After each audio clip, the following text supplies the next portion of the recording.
नमस्कार मंडळी, आजच्या व्हिडिओमध्ये आपण मुख्यमंत्री माझी लाडकी बहीण योजनेचा फॉर्म मोबाईलद्वारे कसा भरावा याची पूर्ण माहिती घेणार आहोत. तर त्यासाठी काय करायचं आहे, आपल्या मोबाईलच्या स्क्रीनवरती तुम्हाला यायचं आहे.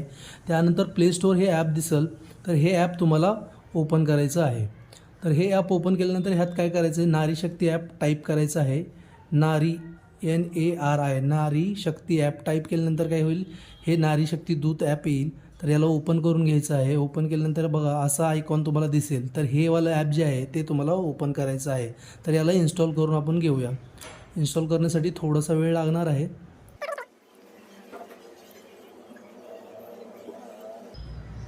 तर इन्स्टॉलिंग पूर्ण झालेली आहे. तर आपण या ॲपला ओपन करून घेऊया.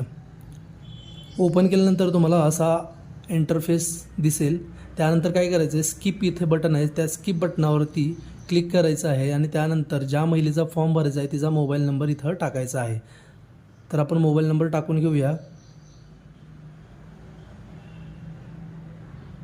मोबाईल नंबर टाकल्यानंतर तुम्हाला ॲक्सेप्ट टर्म्स अँड कंडिशन या जी चौकट आहे त्याच्यावर क्लिक करायचं आहे. त्यानंतर स्वीकारा हा ऑप्शन येईल. तर स्वीकारा ऑप्शनवरती तुम्हाला क्लिक करायचं आहे. त्यानंतर लॉग इन करून घ्यायचं आहे. लॉग इन केल्यावर तुम्हाला एक OTP येईल SMS द्वारे, है ना. असा SMS द्वारे OTP येईल. तर तो OTP फिलअप करून घ्यायचा आहे.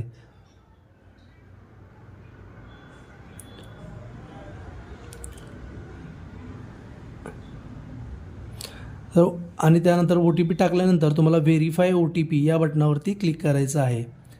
त्यानंतर इथे येईल प्रोफाईल अपूर्ण आहे, तुमचे प्रोफाईल अपूर्ण आहे, कृपया प्रथम तुमचे प्रोफाईल अपडेट करून घ्या. तर आपल्याला इथं काही माहिती भरावी लागणार आहे. तर आपली माहिती भरण्यासाठी इथं जी निळ्या कलरचं जी लाईन आहे त्या लाईनवरती आपल्याला क्लिक करायचं आहे.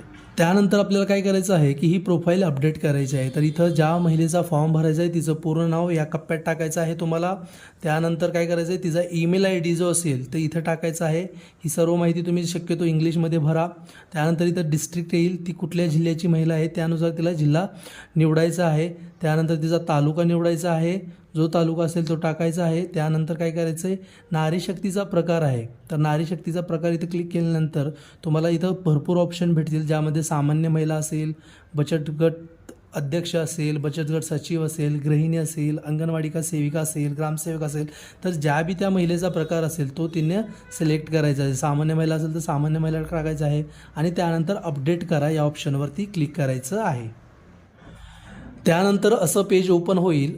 तर त्यानंतर काय करायचं आहे की इथं जे मुख्यमंत्री माझी लाडकी बहीण योजना आहे या योजनेवरती क्लिक करायचं आहे आणि त्यानंतर ज्या महिलेचा फॉर्म आपण भरतोय त्या महिलेची पूर्ण माहिती इथं भरायची आहे. तर पहिल्यांदा जे आहे ते महिलेचं संपूर्ण नाव, आधार कार्डावर जे नाव असेल तेच तुम्हाला इथं भरायचं आहे. त्यानंतर दुसरा ऑप्शन जो आहे तो आहे की पतीचं किंवा वडिलांचं नाव. जर लग्न झालं असेल तर पतींचं नाव टाका, लग्न झालं नसेल तर वडिलांचं नाव इथं टाका. त्यानंतर महिलेचे लग्नापूर्वीचे नाव, जर लग्नापूर्वी जर वेगळं नाव असेल तर इथं तुम्ही टाकू शकता. त्यानंतर काय करायचं आहे, जन्मदिनांक तिचा इथं टाकून घ्यायचा आहे. त्यानंतर खाली बघा अर्जदाराचा आधार कार्डप्रमाणे पत्ता, इथं संपूर्ण पत्ता टाकायचा आहे. त्यानंतर तुमचा जो जिल्हा असेल त्या महिलेचा तो निवडायचा आहे, त्यांच्या गावाचं नाव टाकायचं आहे. त्यानंतर ग्रामपंचायत, नगरपालिका किंवा नगरपंचायत जी पण असेल ती टाकायची आहे. त्यानंतर तुम्हाला पिनकोड टाकून घ्यायचा आहे. त्यानंतर त्या महिलेचा मोबाईल नंबर टाकायचा आहे व त्यांना परत आधार कार्ड नंबर टाकायचा आहे. हे टाकल्यानंतर तुम्हाला पुढचा ऑप्शन जो येतो की तुम्ही दुसऱ्या योजनांचा काही लाभ घेतला आहे का. जर घेतला असेल तर होय म्हणा, नसेल तर सरळ सिम्पली नाही म्हणू शकता तुम्ही. तर इथं 2 ऑप्शन येतात, होय किंवा नाही. तर सरळ तुम्ही नाही म्हणू शकता. त्यानंतर काय करायचं आहे की हा खाल्ला ऑप्शन येईल, वैवाहिक स्थिती. जर विवाह झाला असेल तर विवाहित म्हणून टाका, विवाह झाला नसेल तर अविवाहित म्हणून टाकू शकता. इथं बरेचसे ऑप्शन आहेत, विधवा आहे, निराधार आहे, घटस्फोटित आहे. तर ती जी महिला असेल त्यानुसार तो ऑप्शन तुम्हाला निवडायचा आहे. तर त्यानंतर काय करायचं आहे की महिलाचा जन्म जर परराज्यात झाला असेल तर होय म्हणून निवडायचं आहे, नसेल तर नाही म्हणून निवडायचं आहे. त्यानंतरचा जो ऑप्शन आहे की अर्जदार जो असेल, जी महिला असेल तिचे बँकेची डिटेल्स तुम्हाला पूर्ण भरायचे आहेत. तर बँकेचं नाव पहिल्यांदा टाकायचं आहे. त्यानंतर त्या महिलेचं नाव टाकायचं आहे. त्यानंतर त्या महिलेचा खाते क्रमांक टाकायचा आहे. त्यानंतर IFSC कोड टाकायचा आहे. त्यानंतर ऑप्शन येतो की आपला आधार कार्ड बँक खात्याला जोडला आहे का. जर जोडला असेल तर होय म्हणा, नसेल तर नाही म्हणा. आता पुढचा जो ऑप्शन आहे जो कागदपत्र अपलोड करण्यात यावी, है ना. तर पहिल्यांदा काय आहे, आधार कार्ड आहे. तर आधार कार्डवर क्लिक करायचं. गॅलरीमधून जो फोटो असेल आधार कार्डचा तो क्लिक करायचा. फक्त एवढं लक्षात ठेवायचं की इमेजची साईज जी आहे ती 5 MB पेक्षा कमी ठेवायची आहे. तर दुसरं जे प्रमाणपत्र आहे अधिवास प्रमाणपत्र म्हणजे रहिवासी प्रमाणपत्र. तर रहिवासी प्रमाणपत्र कोणकोणती कागदपत्र चालतात, तर 15 वर्षापूर्वीचं रेशन कार्ड चालू शकतं, 15 वर्षापूर्वीचं मतदान ओळखपत्र चालू शकतं, किंवा 15 वर्षा तिसरा जो ऑप्शन आहे तो आहे जन्म प्रमाणपत्र चालू शकतं, किंवा शाळा सोडल्याचा दाखला चालू शकतो. तर यापैकी चौघापैकी एक प्रमाणपत्र तुम्हाला इथं अपलोड करायचं आहे. तर त्याचा साईज जी आहे ती 5 MB पेक्षा कमी ठेवायची आहे. तिसरं जे प्रमाणपत्र आहे ते उत्पन्न प्रमाणपत्र आहे. तर उत्पन्न प्रमाणपत्राऐवजी तुम्हाला काय चालेल, पिवळं किंवा केशरी रेशन कार्डही चालू शकतं. तर ह्या तिन्हीपैकी एक तुमच्याकडे असेल तर ते तुम्हाला अपलोड करायचं आहे.